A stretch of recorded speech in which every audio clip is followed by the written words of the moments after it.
నమస్కారం. ఈరోజు డిసెంబర్ 4, 2025. రేపు సాయంత్రం జ్యోతిష్య ప్రపంచంలో ఒక పెద్ద మార్పు జరగబోతోంది. అవును. దేవగురువైన బృహస్పతి తన గమనాన్ని మార్చుకుంటున్నాడు. కర్కాటక రాశిలోంచి వెనక్కి అంటే వక్రించి మిథున రాశిలోకి అడుగుపెట్టబోతున్నాడు. సరిగ్గా చెప్పారు. సాధారణంగా గ్రహాల మార్పు అంటేనే ఆసక్తిగా ఉంటుంది కానీ ఈసారి మన దగ్గరున్న విశ్లేషణ దీన్ని మరో స్థాయిలో చూపిస్తోంది. ఇది కేవలం గ్రహం ఎక్కడికి వెళ్తోందనే విషయం కాదు. ఈ ఫలితాలను అర్థం చేసుకోవడానికి ఒక 2 స్టెప్ ప్రాసెస్ ఉందని మన ఆధారం చెప్తోంది. ఈరోజు మనం ఆ ప్రాసెస్ను విడమర్చి చూద్దాం, ముఖ్యంగా వృశ్చిక రాశి వారిని ఉదాహరణగా తీసుకొని. ఈ సూత్రాలు ఎలా పనిచేస్తాయా లోతుగా పరిశీలిద్దాం. అవును, మీరు చెప్పింది చాలా కరెక్ట్. ఈ మార్పు రేపు సాయంత్రం అంటే డిసెంబర్ 5వ తేదీ 5:25 గంటలకు జరుగుతుంది. ఇది దాదాపు 6 నెలల పాటు అంటే 2026 జూన్ 1వ తేదీ వరకు ఉంటుంది. 6 నెలలు! అవును. మీరు అన్నట్లు జ్యోతిష్య శాస్త్రంలో ఫలితాలను అంచనా వేయడానికి కేవలం గ్రహమున్న స్థానాన్ని చూస్తే సరిపోదు. ముఖ్యంగా గురువు, శని లాంటి పెద్ద గ్రహాల విషయంలో 2 కీలకమైన ఫిల్టర్లు ఉంటాయి. ఫిల్టర్లా? అవును. మొదటిది అందరికీ తెలిసిన గోచారం. రెండవది చాలామందికి తెలియని కానీ చాలా ముఖ్యమైన మూర్తిత్వం. ఈ రెండింటినీ కలిపి చూసినప్పుడే మనకు పూర్తి చిత్రం కనిపిస్తుంది. సరే, అయితే ఆ మొదటి ఫిల్టర్తో మొదలుపెడదాం. గోచారం. ఈ పదం మనం చాలాసార్లు వింటూ ఉంటాం. అసలు సింపుల్గా చెప్పాలంటే గోచారం అంటే ఏంటి? అది ఫలితాలను ఎలా నిర్ణయిస్తుంది? గోచారం లేదా సంచారం అంటే చాలా సింపుల్. ఒక వ్యక్తి పుట్టినప్పుడు చంద్రుడు ఏ రాశిలో ఉంటాడో అదే వారి జన్మరాశి అవుతుంది. రైట్. ఆ జన్మరాశి నుండి ప్రస్తుత గ్రహం ఏ ఇంట్లో అంటే ఏ స్థానంలో ప్రయాణిస్తోందో చూడటమే గోచారం. మన విశ్లేషణ ప్రకారం గురువు జన్మరాశి నుండి 2, 5, 7, 9 లేదా 11వ స్థానాలలో ఉన్నప్పుడు చాలా మంచి ఫలితాలు, అదృష్టం కలిసి వస్తాయి. ఓకే. వీటిని శుభస్థానాలు అంటారు. ఇక మిగతా చోట్ల ఉంటే మాత్రం ఫలితాలు అంతగా కలిసిరావు. ఇది విశ్లేషణలో ఫస్ట్ లెవెల్ చెక్ లాంటిని. ఓకే, ఇది స్టెప్ 1. ఇక్కడితో చాలామంది విశ్లేషణ ఆపేస్తారు. కాని మన ఆధారం ఇక్కడే ఒక పెద్ద ట్విస్ట్ గురించి మాట్లాడుతోంది. అదే మూర్తిత్వం. ఇది మొత్తం కథను మార్చేస్తుందా? అసలు ఈ కాన్సెప్ట్ ఏంటి? ఇది ఎందుకు అంత ముఖ్యం? ఖచ్చితంగా మార్చేస్తుంది. ఇక్కడే అసలు విషయముంది, మూర్తిత్వం అనేది. ఆ గ్రహానికి, ఆ సంచార కాలానికిచ్చే ఒక క్వాలిటీ రేటింగ్ లాంటిది. Quality rating? అవును. దీన్ని ఎలా లెక్కిస్తారంటే గురువు మిథున రాశిలోకి మారే ఖచ్చితమైన సమయానికి అంటే రేపు సాయంత్రం 5:25కి చంద్రుడెక్కడున్నాడో చూడాలి. ఆ సమయంలో చంద్రుడు వృషభ రాశిలో ఉంటాడు. ఒక్క నిమిషం. అంటే గురువు ఫలితాలు ఎలా ఉంటాయో నిర్ణయించేది ఆ టైంలో చంద్రుడున్న పొజిషన్ అన్నమాట. ఇది చాలా ఆసక్తికరంగా ఉంది. అవును. ఇప్పుడు ఎవరికైనా మూర్తిత్వం ఎలా ఉందో తెలుసుకోవాలంటే వారి జన్మరాశి నుండి చంద్రుడు ఉన్న వృషభరాశి వరకు లెక్కపెట్టాలి. ఆ వచ్చే సంఖ్యను బట్టి వారికి ఈ 6 నెలల పాటు గురువు ఏ మూర్తిత్వంతో ఫలితాలనిస్తాడో నిర్ణయిస్తాడు. ఓకే. ఇందులో మొత్తం 4 రకాల మూర్తిత్వాలున్నాయి. 4 రకాలా? అవేంటి? వాటి ఫలితాలెలా ఉంటాయి? ఇందులో మొదటి 2 చాలా మంచివి. నంబర్ 1 సువర్ణమూర్తి అంటే బంగారు నాణ్యత. సువర్ణమూర్తి బంగారం? అవును. జన్మరాశి నుంచి లెక్కపెట్టినప్పుడు 1, 6 లేదా 11వ సంఖ్య వస్తే ఇది వర్తిస్తుంది. ఈసారి వృషభ, ధనుస్సు, కర్కాటక రాసుల వారికి ఈ యోగం పట్టింది. వీరికి గురువు బంగారు మూర్తిత్వంతో ఫలితాలిస్తాడు. అంటే వీళ్ళకి జాక్పాట్ అన్నమాట. గోచారం కూడా బావుంటే ఇక తిరుగులేదు. మరి రెండోది రజతమూర్తి అంటే వెండి నాణ్యత.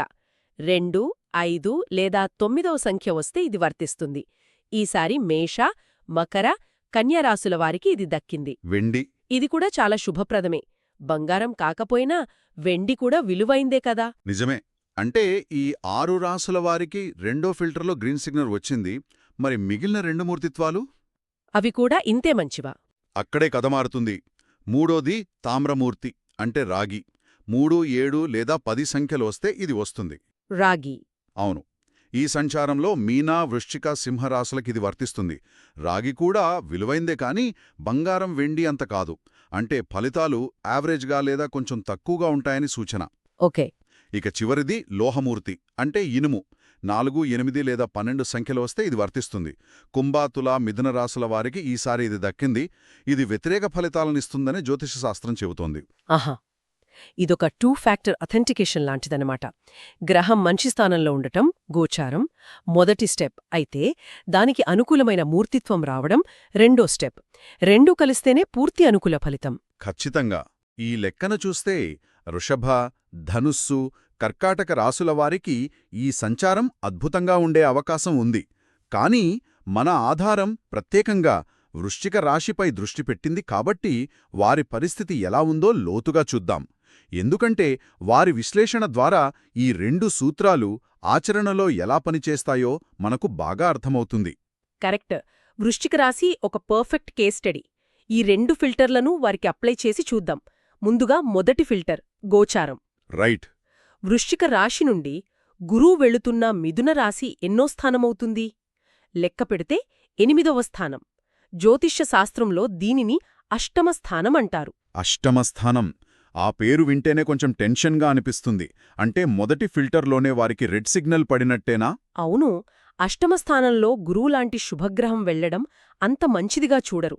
దాని శుభప్రభావం కొంచెం తగ్గుతుందని, కొన్ని సవాళ్లు ఎదురవ్వొచ్చని సూచిస్తుంది. కాబట్టి గోచార ప్రకారం వారికి ఈ సంచారం అంత అనుకూలంగా లేదు. సరే, మరి రెండో ఫిల్టర్ మూర్తిత్వం సంగతేంటి? బహుశా అదైనా వారికి కలిసి వస్తుందేమో. దాన్ని ఎలా లెక్కించారు? చూద్దాం. మనం ముందే అనుకున్నట్లు గురు సంచార సమయంలో చంద్రుడు వృషభరాశిలో ఉన్నాడు. అవును. ఇప్పుడు వృశ్చిక రాశి నుండి వృషభ రాశి వరకు లెక్కిస్తే అది 7వ స్థానమవుతుంది. సంఖ్య 7. మన లిస్ట్ ప్రకారం 7వ సంఖ్య తామ్రమూర్తిత్వానికి గుర్తు. తామ్రమూర్తిత్వం అంటే రాగి. అది కూడా అంత గొప్పేమీ కాదని ఇప్పుడే అనుకున్నాం. అంటే వృశ్చిక రాశి వారికి గోచారం అనుకూలంగా లేదు, మూర్తిత్వం కూడా జస్ట్ యావరేజ్. ఒక రకంగా ఇది డబుల్ దెబ్బలాంటిదే. అవును. దీనివల్ల ఎలాంటి ఫలితాలుండొచ్చని మన విశ్లేషణ చెప్తోందా? అవును. ఈ 2 అంశాలు కలిసి రాకపోవడం వల్ల ఈ 6 నెలల కాలంలో వృశ్చిక రాశివారు కొన్ని విషయాల్లో జాగ్రత్తగా ఉండాలని సూచించబడింది. ప్రధానంగా ఈ ప్రభావం 3 రంగాలపై ఎక్కువగా కనిపించవచ్చు: కుటుంబం, కెరియర్ మరియు మానసిక ఆరోగ్యం. మొదట కుటుంబం గురించి చెప్పండి. అష్టమ స్థానం ప్రభావం ఫ్యామిలీ లైఫ్పై ఎలా ఉంటుంది? అష్టమ స్థానం అది అనుకోని సంఘటనను సూచిస్తుంది. దీనివల్ల కుటుంబంలో అకారణంగా వాదనలు, సమస్యలు రావచ్చు. అందుకే ఈ సమయంలో కుటుంబ సభ్యులతో మాట్లాడేటప్పుడు కొంచెం ఓపికగా, ప్రశాంతంగా ఉండటం మంచిది. చిన్న విషయానికే దూకుడుగా స్పందించకుండా ఉంటే చాలా సమస్యలను నివారించవచ్చు. మరి కెరియర్ సంగతి? ఉద్యోగం, వ్యాపారాల్లో ఎలాంటి ప్రభావం ఉంటుంది? ఇక్కడ ప్రధానంగా పై అధికారుల నుండి ఒత్తిడి పెరిగే సూచనలు ఉన్నాయి. ఉద్యోగస్తులకు బాస్ నుంచి, వ్యాపారస్తులకు వారి భాగస్వాముల నుంచి ప్రెషర్ ఉండొచ్చు. అంటే ఒక రకమైన స్ట్రెస్. చాలా స్ట్రెస్. దీనివల్ల ఒక రకమైన భయం, ఆందోళన, అభద్రతాభావం ఏర్పడవచ్చు. ఈ ఉద్యోగం కొనసాగించాలా వద్దా, నేను సరైన దారిలోనే ఉన్నానా లాంటి అనుమానాలు మనసును తొలిచేయవచ్చు. ఇవన్నీ వింటుంటే అసలు సమస్య బయటకంటే లోకల అంటే మానసికంగానే ఎక్కువగా ఉన్నట్టు అనిపిస్తుంది. 100% నిజం. ఈ గ్రహస్థితి వల్ల ఎదురయ్యే అతిపెద్ద సవాలు మానసిక ఆందోళన మరియు అకారణ భయం. అకారణ భయమా? ప్రయాణాల వల్ల ప్రయోజనం ఉండకపోవడం, విలువైన వస్తువులు పోగొట్టుకునే అవకాశం ఉండటం మరియు శరీర కాంతి కొద్దిగా తగ్గడం వంటివి కూడా జరగవచ్చని మన విశ్లేషణ హెచ్చరిస్తోంది. కాబట్టి మనోధైర్యం చాలా అవసరం. ఈ ఫలితాలు కొంచెం ఆందోళన కలిగించేలా ఉన్నాయి. అయితే జ్యోతిశాస్త్రం కేవలం సమస్యలను చూపించి భయపెట్టదు, వాటిని దాటడానికి దారి కూడా చూపిస్తుంది. ఈ నెగటివ్ ప్రభావాన్ని తగ్గించుకోవడానికి లేదా గురుబలాన్ని పెంచుకోవడానికి ఏమైనా మార్గాలున్నాయా? తప్పకుండా ఉన్నాయి. జ్యోతిశ్శాస్త్రం యొక్క అందమే అది. ఈ వ్యతిరేక ఫలితాల తీవ్రతను తగ్గించుకోవడానికి కొన్ని చాలా శక్తివంతమైన, సులభంగా ఆచరించగలిగే పరిహారాలను సూచించారు. ఓకే. వీటిని 2 రకాలుగా విభజించుకోవచ్చు. కొన్ని రోజూ చేసేవి, కొన్ని ప్రతి గురువారం చేసేవి. అవేంటో వివరంగా చెప్పండి. రోజువారీగా ఏం చేయొచ్చు? రోజూ చేసేవి చాలా సింపుల్. మొదటిది, స్నానం చేసే నీటిలో చిటికెడు పసుపు కలుపుకోవడం. పసుపు బృహస్పతికి సంబంధించిన వస్తువు. ఇది పాజిటివ్ ఎనర్జీని పెంచుతుంది. రైట్. రెండోది, స్నానం తర్వాత నుదుటిపై తడి గంధాన్ని ధరించడం. ఇక మూడోది, ఇంటి నుంచి బయటికి వెళ్లే ముందు కేవలం 1 నిమిషం పాటు బృహస్పతియే నమః అనే మంత్రాన్ని 11 లేదా 21 సార్లు మనసులో జపించుకోవటం. జస్ట్ ఒక్క నిమిషం. అంతే.